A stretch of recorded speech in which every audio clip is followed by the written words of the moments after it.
Muy buenos días tengan todos ustedes, amable público, que sábado tras sábado no profesan esa fidelidad. Para nosotros es gratificante contar con su amable teleaudiencia. Y en esta mañana tan hermosa del sábado 7, vamos a darle la gustosa bienvenida al productor de este espacio, mi querido amigo, el doctor Marcelo Carmona. Muy buenos días, Marcelo, ¿cómo te sientes? Buenos días, Teddy. Buenos días, amigos televidentes. Bendiciones para todos. Aquí estamos con otra entrega más de tu espacio Cooperativa y Desarrollo. Así es. Decir que cooperativismo y desarrollo es una propuesta que no solamente busca decirle a todos ustedes las bondades y los beneficios de afiliarse a una de las cooperativas del gran sector, caminar en este mundo tan tumultuoso de la mano de la economía asociativa y solidaria. Pero el mundo en ese sentido se enfrenta a grandes dificultades y la República Dominicana, nosotros aquí no somos la excepción. Nos vamos a enfrentar en los próximos días, las autoridades políticas, gubernamentales así lo han dicho, no tenemos que enfrentar a una tumultuosa reforma fiscal. ¿Y por qué nosotros empezamos este programa del día de hoy con quizá una noticia no tan agradable para todos ustedes? Pero es necesario que nosotros hagamos un breve análisis, como siempre, de lo que acontece. Miren, dijimos que la llegada del COVID o la COVID-19 varió y cambió todas las agendas, no solamente las agendas de los países, puesto que las naciones, los gobiernos tenían una proyección, tenían unos planes y unos proyectos a ejecutar. Bueno, la presencia del COVID varió abruptamente todo esto y con ello entonces también hubo una variación en la economía familiar. Es decir, se modificaron todas las agendas, desde la macro hasta la micro agenda. Y fíjense ahora, nos llega concomitantemente a la pandemia del COVID, entonces estamos sufriendo, los dominicanos aquí, la fiebre porcina que ataca a nuestra producción de cerdo. ¿Qué significa eso, señores? Es un encarecimiento, una carestía de los alimentos. Fíjense que la pandemia ya llevó a que el gobierno central, con una carrera galopante para poder cubrir compromisos de Estado, endeudarse estrepitosamente. Eso no lo tenía planificado el gobierno actual. Súmele a eso la fiebre africana. Entonces súmele a eso el encarecimiento de la materia prima para producir los alimentos. Es decir, se ha ido una escalada en todo orden y sentido y es por eso que ustedes ven que la canasta familiar ha sufrido un incremento de algunos 40-50%. Artículos básicos de primera necesidad. Esa es la razón.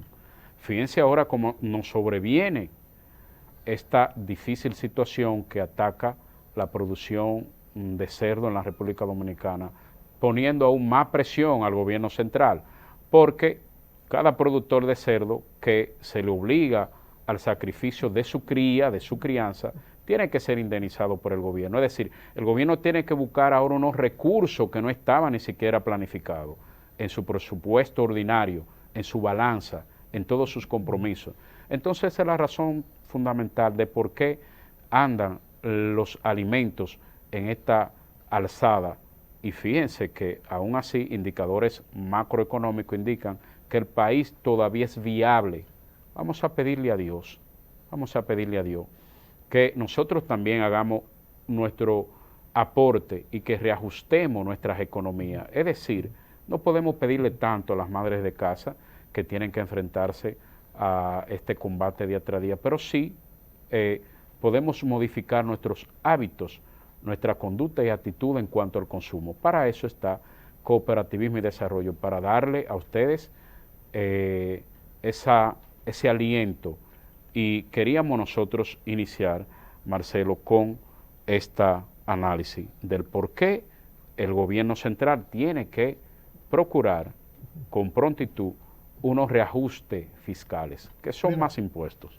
Teddy, con relación al tema de la fiebre porcina africana, nosotros pudiéramos decir que los gobiernos dominicanos durante toda su historia, se han caracterizado siempre cuando llegan problemas de esta naturaleza a no decirle con claridad a la población lo que está sucediendo, como que siempre tienen como unos parches informativos, porque se habló que supuestamente solo habían tres provincias: Sánchez Ramírez, estaba Dajabón Y y Elías Piña. Montecristi, que esas eran en principio las tres provincias que estaban afectadas, y que entre ellos se incluía una cantidad de unos 19.000 cerdos que no llegaban ni siquiera a los 20.000. En esa ocasión nosotros decíamos que era propicio el momento para justipreciar el valor de esos animales, sacrificarlos e incinerarlos. Y de esa manera entonces podríamos evitar que se expandiera la fiebre porcina. Luego se habló de que habían unas 11 provincias, y en el día de hoy amanecemos con la incorporación de 3 provincias más, incluyendo Moca y parte del distrito. Pero hablar de Moca con la afectación de esta enfermedad es uno decir que estamos hablando de la ciudad porcina, donde realmente están invertidos los grandes capitales. Nos decían que era traspatio donde realmente se había producido eso, porque no se cumplían con las normativas, pero ya ahora nos cae la realidad encima.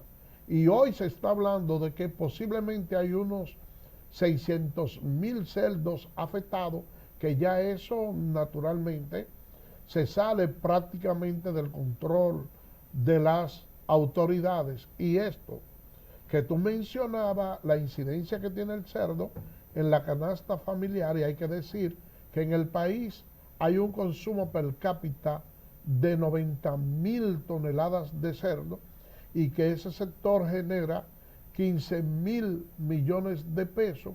Y qué hablar entonces de la industria procesada de esos alimentos que contienen cerdo, que nosotros vendemos a nivel internacional porque y local también, porque se nos olvida que nada más no es el cerdo per se, porque ahí está la chuleta, ahí La está la costillita, longaniza, sí, está la costillita, están las salchichas, están los jamones y una serie de productos que tienen incidencia en el consumo diario, sobre todo que después de la carne de pollo, la de cerdo es la más barata y la que más se consume. Ya se habló inclusive que un barco que fue a Panamá de la República Dominicana tenía unas 80 libras de carne de cerdo para el consumo.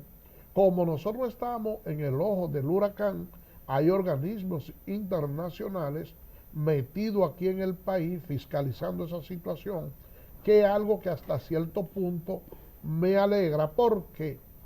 Porque son esos mismos organismos que podrán certificar al momento de nosotros concluir con todo el proceso que conlleva la eliminación de esos cerdos, que luego van a decir del protocolo que se empleó y le van a dar ciertos niveles de validez.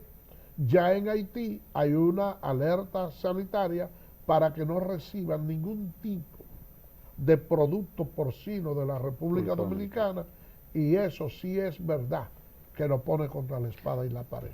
así es. Fíjense cómo hacemos este análisis del impacto tan negativo que pudiera sufrir la República Dominicana en cuanto a diversos tópicos, no solamente en la seguridad alimentaria, sino en un impacto en la economía general.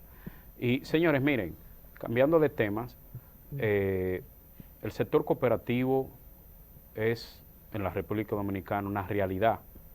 Y Marcelo siempre ha dicho, bueno, es un sector hasta benigno, porque pocas cosas que ocurren en cuanto a esos ruidos a veces, para lo macro y la volumetría de dinero que mueve el sector cooperativo dominicano. Pero en esta misma semana nos topamos con un escándalo, y fruto también de un programa amigo que hizo todo un legajo documental. Hay que darle los créditos. Sí, claro, de esta situación, pero nosotros hemos preparado un material exclusivamente para ustedes y vamos a hacer un análisis del colapso de la COP INDRI, de la COPE INDRI, de la cooperativa de los empleados de el INDRI. Así que vamos con el señor director para que nos ponga este material. Entonces, cuando regresemos, vamos a analizar punto por punto las implicaciones jurídicas de ley y a lo que se enfrentan las pasadas autoridades o dirigentes de esa cooperativa y al reto que tienen los actuales dirigentes, llámese el gobierno cooperativo que está instalado en COPE INDRI. Adelante.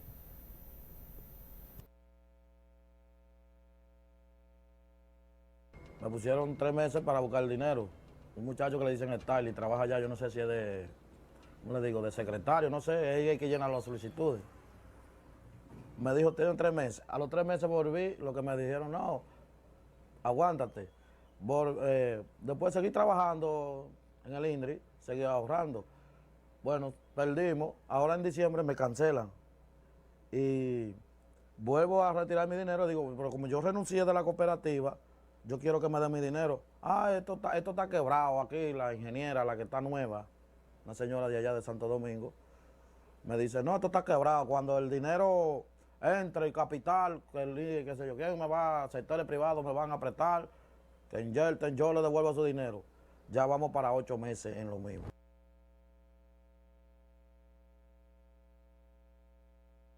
Allá se pagaba por transferencia bancaria, que están todas esas transferencias ahí, porque yo nunca manejé efectivo, gracias al Señor, ¿verdad? Lo que se manejaba era transferencia, ¿verdad? Entonces, ¿qué sucede con perdón? Que si a un socio, a un proveedor, se le hacía una transferencia pagándole una factura, había que hacerlo por fuera, porque el sistema no se podía trabajar porque había que hacer un proceso. Mandé a hacer relaciones, porque ya ella y ellos hablaban que había diferencia, ¿verdad?, en la cuenta por cobrar. Y yo le decía, vamos a revisar, inclusive, yo revisé muchos documentos, ¿verdad?, que se encontraban informaciones que pertenecían a la cuenta por cobrar que no estaban. El sistema colapsó. El sistema, que era algo que nosotros podíamos contar para ver qué pasó, todo eso desapareció. El sistema de la cooperativa, donde estaban todas las informaciones. Y para mí como abogado es un poquito difícil estructurar un expediente en base a cosas que no están. Si el sistema borró, ¿qué sé yo lo que borró en el 2019?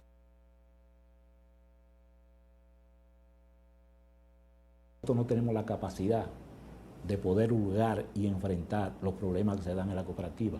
Cuando yo te mando un técnico de el IDECO a una cooperativa que te llega sudado en un motoconcho, que no tiene a veces ni siquiera los cuartos de volver para su casa, ¿qué es lo que va a ocurrir?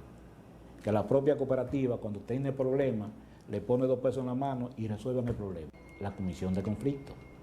Y la comisión de conflicto autoriza al departamento legal, en ese entonces lo dirigía el licenciado Marino Brito, y no se hizo porque en los tiempos que nosotros habíamos hecho en los informes, entró la pandemia. Nosotros hacemos un acompañamiento. Por ejemplo, vamos a una cooperativa hoy y con 5 técnicos, tú dándole frente a un sector cooperativo que tiene más de 800 cooperativas en la República Dominicana. ¿Cómo tú puedes volver a los 2 meses, a los 3 meses, al año? No es posible.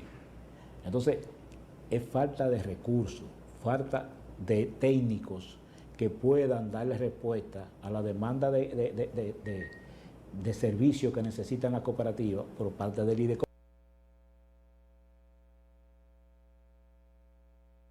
Cuando llegamos a esa cooperativa nos encontramos con que había esa situación. Esa situación se debió a que, en primer lugar, en la gestión pasada no había controles de las cooperativas, no se fiscalizaba, no se supervisaba en la cooperativa. Es decir, el IDECO no cumplía con su misión. Y quienes estaban dirigiendo esa cooperativa durante mucho tiempo no no hicieron su tarea adecuadamente. Miren, señores,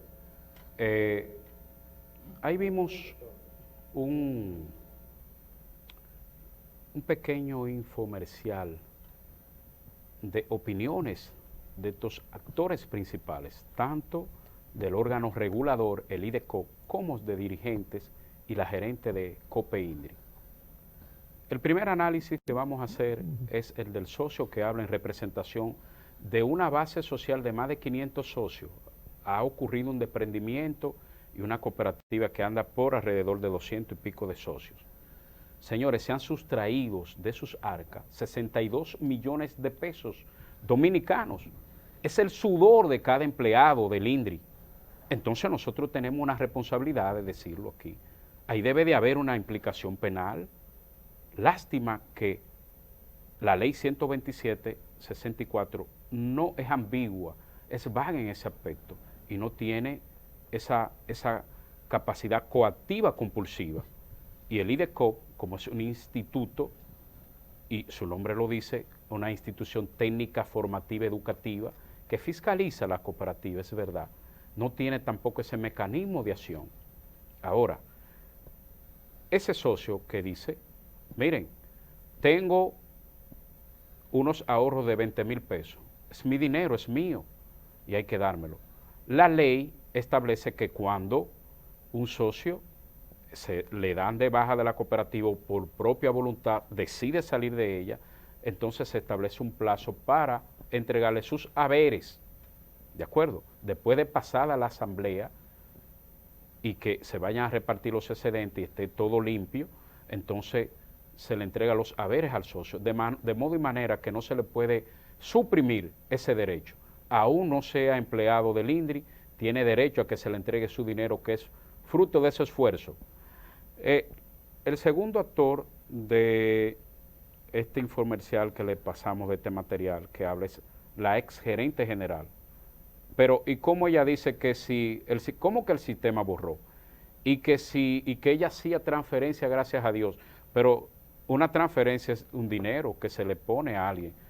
Debe de haber y debe de establecerse a quién se transfirieron, porque vimos ahí donde los principales directivos se otorgaban préstamos por encima de sus capacidades, préstamos inclusive millonarios.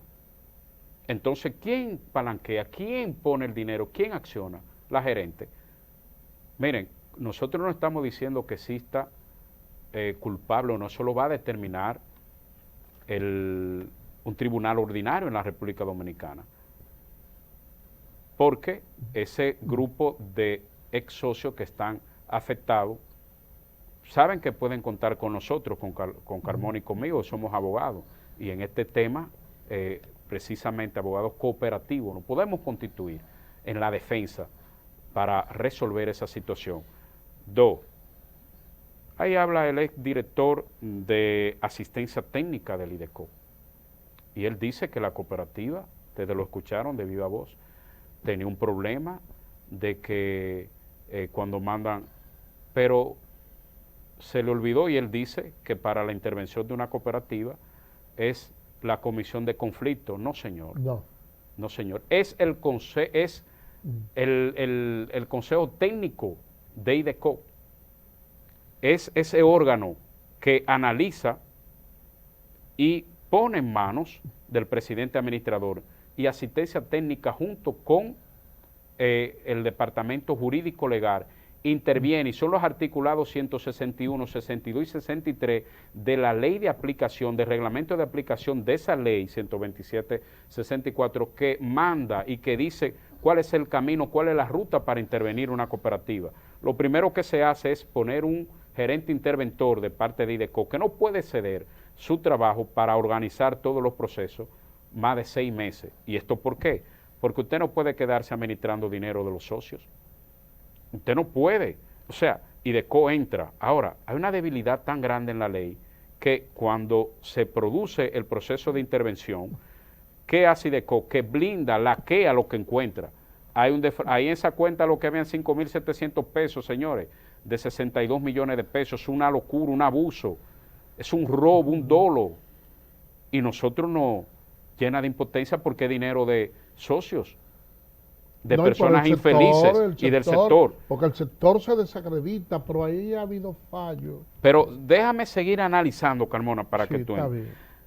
Y por último, habla el presidente administrador de IDECO, el licenciado Franco de los Santos. Pero señor, si usted dice que a la llegada vieron problemas, ¿y por qué usted no hizo lo propio con el Consejo de Directores, que es el organismo macro, que es el que le compete a esa autoridad, interviene en esa cooperativa y pone los correctivos del lugar? Entonces, fíjense cómo él se cuida y dice, bueno, la pasada administración aquí esto estaba manga por hombro, esto bueno. Entonces, hay unos controles internos que establece la propia ley. La ley dice que esa es la balanza de comprobación que se manda 4 veces al año antes de llegar a la Asamblea General, en los meses específicamente de marzo, de junio, de septiembre y diciembre, concluyendo con la Asamblea General, y que el ejercicio fiscal abre el 1 de enero de cada año y cierra el 31 de diciembre. Entonces, ustedes no vieron que había un problema y que los auditores externos que se contratan habían dado su... ¿Y dónde estaban los fiscalizadores? ¿Dónde estaba IDECO en ese momento? Que no hizo lo propio para salvar los haberes, los ahorros de todos esos ahorristas que con mucho esfuerzo pudieron gestar ese patrimonio para su autoayuda. Entonces, hay debilidad. Entonces, lo que nos preguntamos es, y es una oportunidad para aclarar esto, ¿por qué IDECO le emite una certificación y le aprueba a la Asamblea General, sabiendo que hay una afectación, que hay una dolencia, que hay un problema? Entonces, ¿qué sucede? El artículo 66 de la ley 127 establece que cuando hay una implicación, una felonía, y ahí lo tenemos, esa es la balanza de comprobación, pero hay un articulado que establece que cuando hay un problema en una cooperativa, entonces nos remitimos al artículo 406 del Código Penal y deja todo a la justicia ordinaria, pero debe de una fuerza constituirse, porque en derecho es el interés, debe de haber una acción, porque ese artículo del Código Penal lo que habla es de abuso de confianza y sus penas son inclusive hasta benignas, de 1, 2, al máximo de la pena es 3 años. Entonces se van a sustraer 62 millones de pesos de una cooperativa de los ahorristas y cada quien para su casa. No, debe de haber una investigación profunda y seria. Ahora, hay un nuevo consejo, hay una nueva realidad, les auguramos éxito y le decimos, y lo vamos a tener por aquí como invitado, al nuevo presidente de esa cooperativa de COPEINDRI, para que pueda venir a este espacio natural que es de la cooperativa, para que pueda ofrecernos algunas palabras y decir y analizar el porqué de este colapso. Pero ahí están las 4 variables que le hemos puesto. Una debilidad de las autoridades presentes, que al llegar el momento y supervisaron, vieron que una cooperativa que tenía un problema. Segundo, un problema y una componenda, es notorio, es obvio, entre pasados dirigentes y gerentes. Porque, no, yo no sé que eso se borró. ¿Cómo que se borró?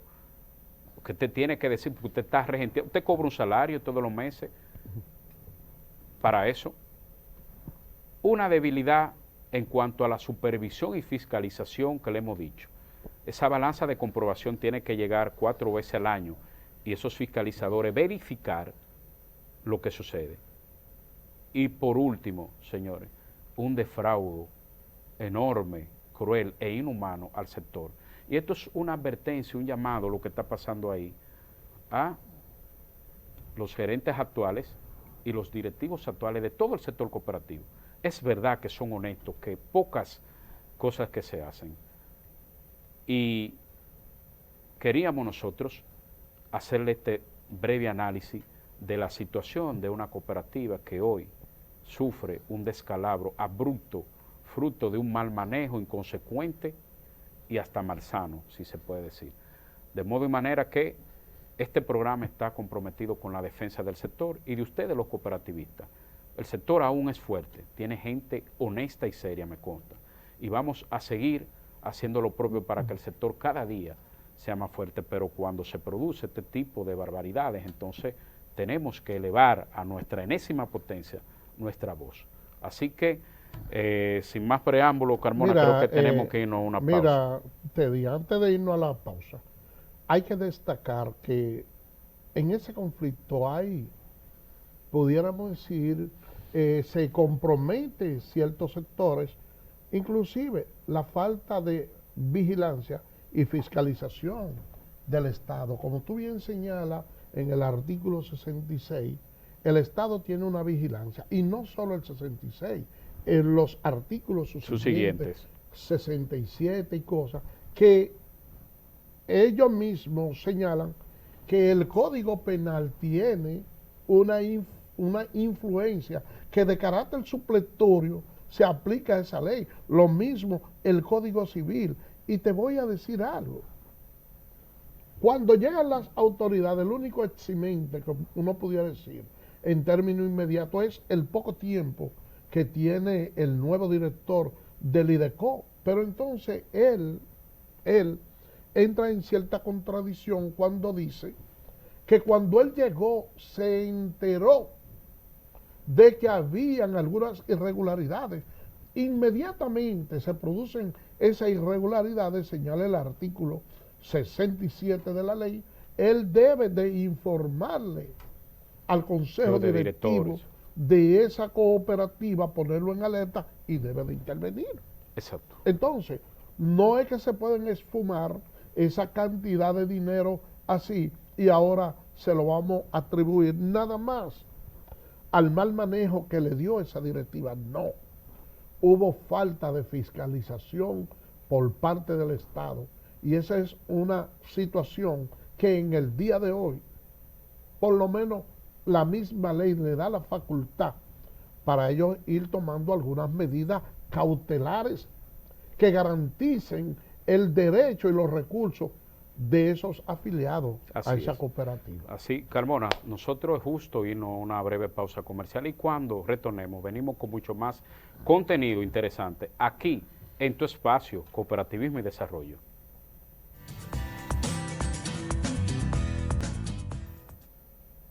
Qué bueno contar con su audiencia.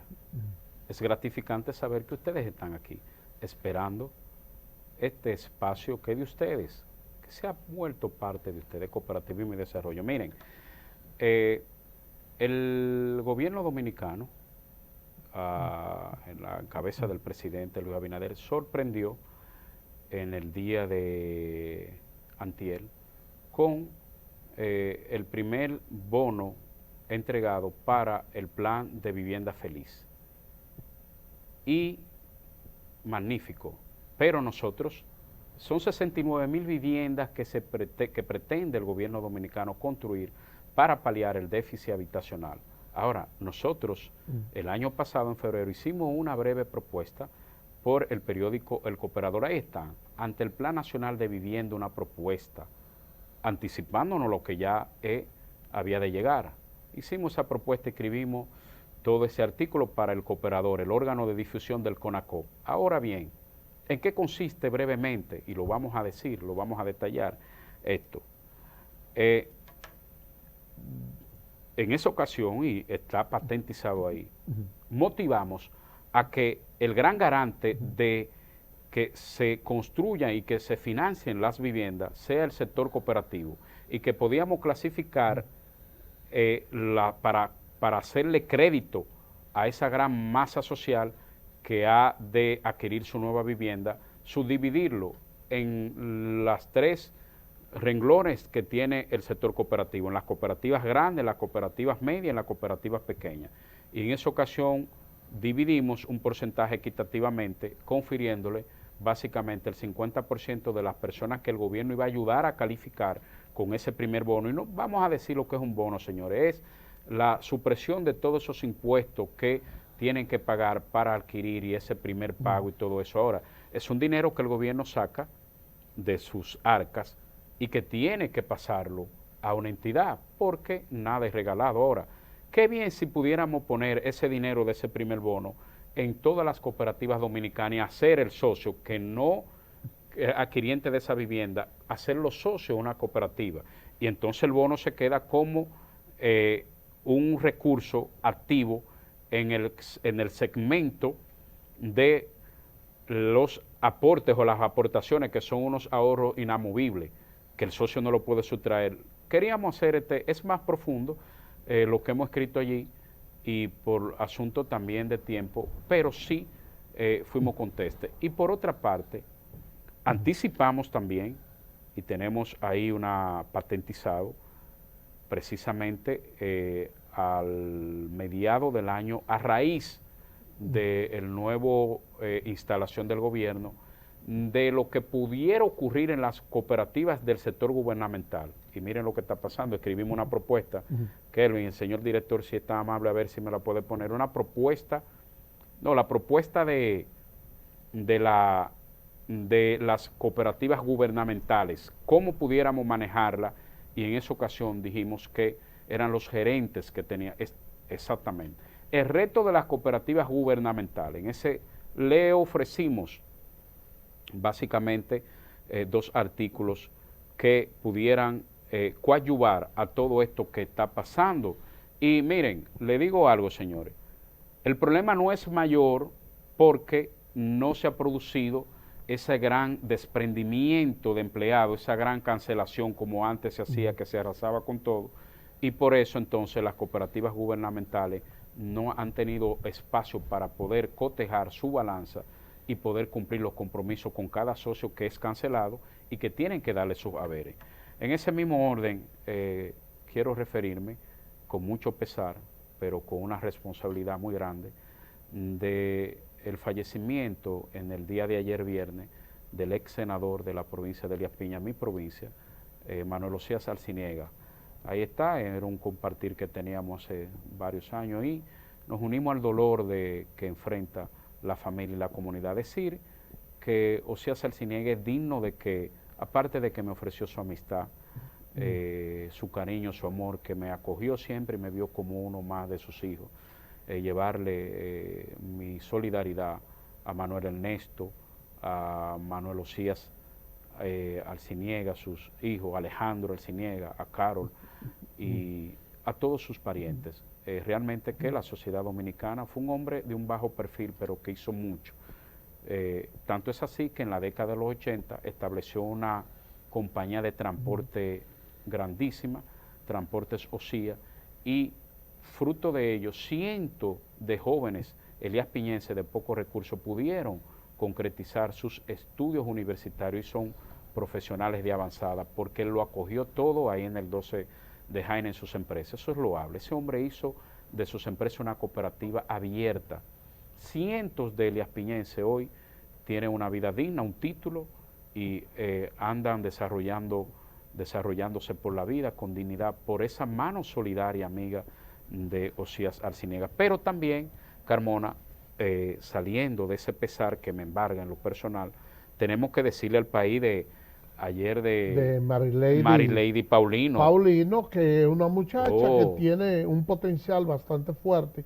Plata. Porque ella es de fondeo, ella remata muy bien en los tramos finales, y yo me imagino, esa muchacha puede dar mucho más de ahí, porque ustedes, lo que han visto, la imagen en la forma que vivía ella, yo me imagino, los hermanos, los familiares y todo el mundo diciéndole, mira, tú eres el futuro de nuestra casa, porque hay 8 millones, un bono que le va a dar el gobierno. Así es. A ella le tocan 10, porque ella obtuvo 2 veces medalla de plata. 2 veces. Por equipo y de manera individual. Y si usted divide los 8 millones que le tocan al relevo de 4x4, entonces ella le tocarían 2. Pero hay que destacar que cuando ella recibió el pedestal para su avance, fue el primero, llegó en 4º lugar, pero ella lo entregó en el primer lugar de manera sólida. no quiero menospreciar el trabajo de los demás, porque fue un trabajo en conjunto. Muy fuerte. Pero ella fue la que llevó la voz cantante, la que más desarrolló al equipo dominicano en una ventaja que se mantuvo casi hasta la meta. Yo decía que uno no podía llevarse exactamente de los tiempos, porque cuando se hacen esas carreras, hay diferentes lotes y a ella le tocó uno de los más fuertes, lo que implica que ella tuvo que hacer un esfuerzo mayor que cualquier otra corredora para obtener el primer lugar. Así es. Y eso hace que lógicamente tenga que disgregar cierta fuerza y reservarse. Lo cierto es, Marcelo y amigos de Cooperativismo y Desarrollo, que ha sido una tarea ardua que se impuso esa joven, digna de admiración, y que hoy nosotros como dominicanos nos sentimos altamente regocijados con ella. Así que bendiciones del cielo para ti y para todo el equipo también que te acompañó y que la delegación que viajó hacia Tokio, Japón, a representarnos dignamente. Señores, nosotros nos vamos a una pausa y en breve retornamos con más contenido, pero sobre todo con nuestro invitado de lujo, como dice el doctor Marcelo Carmona. Así que adelante y en breve retornamos aquí en Cooperativismo y Desarrollo.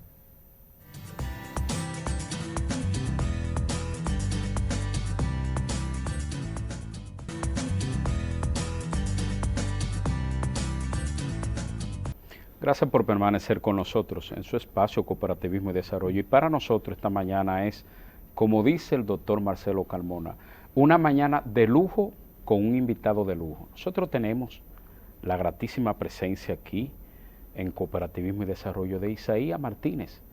Él es gerente general de Coprouni, a quien les damos la más cordial de la bienvenida a su espacio Cooperativismo y Desarrollo. Muy buenos días, Isaías. ¿Cómo te sientes? Muy buenos días, Teddy.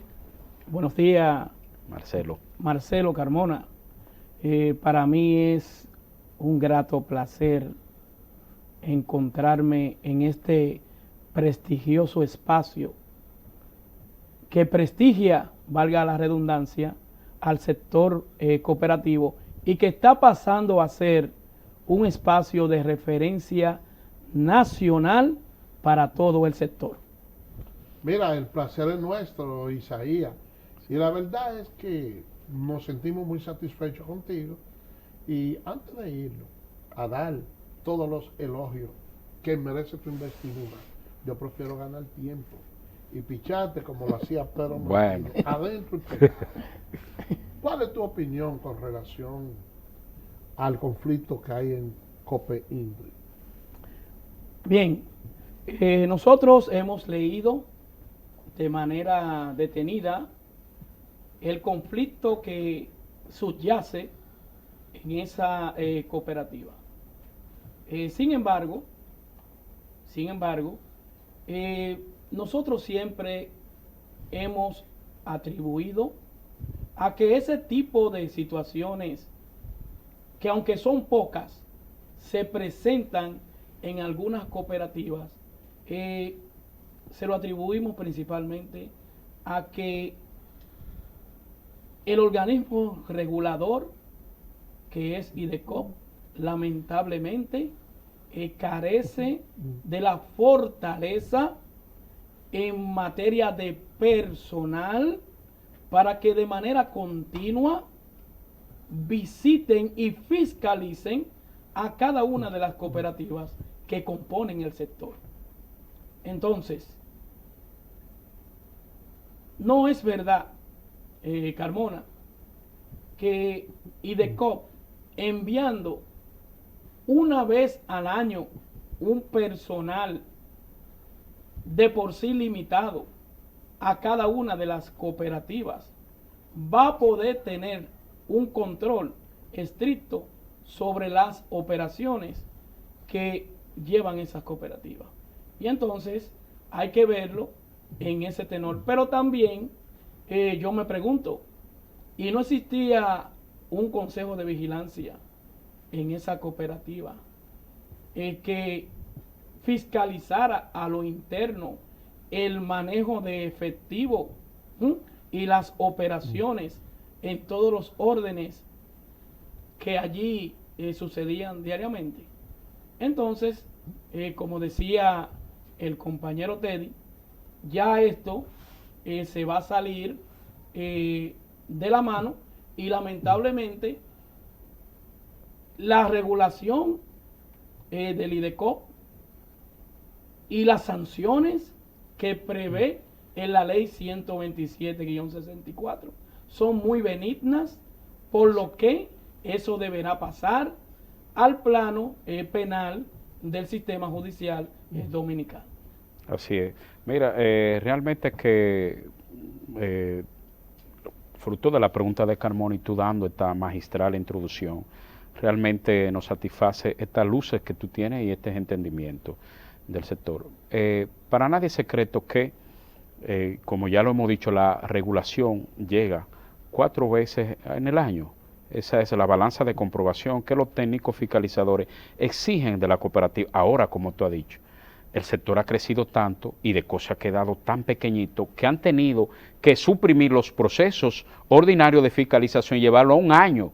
Y por eso es que pasa eso. Pero en esta mañana yo no quiero desaprovechar la oportunidad y preguntarte cómo anda Coprouni. Y realmente siempre hago la pregunta, por aquí tuvo Yudelka Báez, nuestra amiga de Coproeuas, y qué bueno, pero siempre el público pregunta ¿por qué los profesores de la UAS tienen 2 cooperativas? Me gustaría que tú nos aclares eso. Muy bien, perfecto. Coprouni está de fiesta porque acaba de cumplir 29 años. Ah, pues felicidades. Acaba de cumplir 29 años y nosotros ahora mismo nos encontramos en una posición económicamente sólida, brindando todos los servicios que nuestros socios demandan y con planes que incluyen un plan estratégico para los próximos 5 años que permita el crecimiento más allá de lo que hoy tenemos de nuestra cooperativa. Lo que sucede, Teddy, es que la universidad, tú sabes que es una institución de carácter nacional que cuenta con más de 5,000 servidores activos, y si a eso tú le sumas los 2,000 servidores que están jubilados, entonces es un sector interno del país que demanda muchos servicios. Y por eso subsisten allá o subyacen 2 cooperativas que son hermanas, como la Coprowas, que es de la cual yo también soy socio, y también soy beneficiario, donde tenemos al amigo Luciano, el gerente, y también ahí tenemos a Manuel Gutiérrez, que a su vez también ahora está dirigiendo de manera magistral la Cooperativa Nacional de Seguros, COCSeguro. Pero la universidad siempre ha sido muy activa, y entonces los profesores que gozan de un salario promedio decente demandan entonces muchos servicios. Qué bueno. Isaías, cuando me contestaba ahorita la pregunta, me quedé preocupado por algo. Y es que me dice que el sector cooperativista ha crecido tanto que el IDECO no tiene la capacidad personal para poder supervisar todas las cooperativas. Sin embargo, nosotros dimos la noticia en el programa pasado de que hay una 550 una incorporación, 393 cooperativas 393 cooperativas nuevas. Entonces, y se está promoviendo, y anunciaba su director Franco de los Santos, que hay una cantera de unas 800 y pico más. Llevarlo al cierre del año. Para llevarlo al cierre del año. A 800. Y si no puede con lo que supervisar sí. lo que tiene ahora, entonces, ¿cómo tú crees que, cuál es tu opinión? ¿Tú crees que podrá supervisar esa incorporación tan grande? Bueno, no. La pregunta... ¿Qué debe hacer el IDECO? Sí, la pregunta que tú formulas es bastante interesante. Toda vez que el crecimiento que han tenido las cooperativas y los sectores asociativos en este país es inversamente proporcional al trabajo que realiza el IDECO. Entonces, en el Congreso Nacional, ahí reposa una ley, un anteproyecto, gracias, es de ley, que el más grande líder cooperativo que tenemos en la actualidad, el cual es el maestro Julito Furcal, a la sazón diputado por la provincia Peravia, está impulsando que se apruebe para que entonces se forme lo que nosotros le llamaríamos una superintendencia de asuntos cooperativos, sin que el sector financiero, por supuesto, comercial, meta sus narices ahí, porque como tú sabrás, la naturaleza de las cooperativas son diferentes a ese sector, porque las cooperativas no perciben fines pecuniarios, ni lucro tampoco, sino servir a ese sector, a un sector deprimido totalmente, y que esas personas puedan tener acceso. Entonces, la pregunta que tú formulas tiene la respuesta en la aprobación de esa ley, que va a dotar de una estructura general, y ya el IDECOP entonces desaparecería, claro, no su personal, pero sí tendría que engrosar otro personal de técnicos, de peritos diseminados en todo el territorio nacional, y entonces queden al traste con la fiscalización y la supervisión de todas las cooperativas que, como tú acabas de señalar, está creciendo de manera desbordante en nuestro país, que de hecho es importante que tú sepas que la Asociación de Instituciones Rurales de Ahorros y Créditos, AIRAP, ya tiene más de 1 millón de socios agrupados en 17 cooperativas. Y entonces eso supone que ya este país cuenta con un 20% de la población. Estamos hablando de 2 millones de personas que están afiliadas a cooperativas. Isaías, un segundito. A mí me gustaría que aplatanemos esa parte, porque la respuesta que tú me das del todo no Déjasela en el tintero. ¿Tú sabes por qué te digo eso? Bueno, si vamos a hacer la pausa, sí, te la voy a dejar en el tintero. Porque la superintendencia de cooperativa sería el órgano rector, correcto, que llevaría el control del IDECO en términos jerárquicos, pero no en términos operacionales. ¿Me entiendes? Entonces, esa parte me gustaría que me la explique luego de la pausa. Perfecto. Bueno, no dicen vamos que... Vamos a continuar. Sí. Que entiendo. Explícanosla, porque el IDECO, la superintendencia, lo que va a fiscalizar al IDECO. Sí. Pero no es la parte operacional, no le va a hacer la injerencia. Me gustaría antes de aportar, porque esto es un coloquio, un diálogo muy interesante. Que media hora no nos da para eso. Sí, no, así es. Mira, como dice Isaías, las estructuras del instituto no desaparecen, simplemente se cambia. Entonces, el IDECO se eleva a su enésima potencia, desaparecería, pero entra la superintendencia. ¿Qué implicaría eso?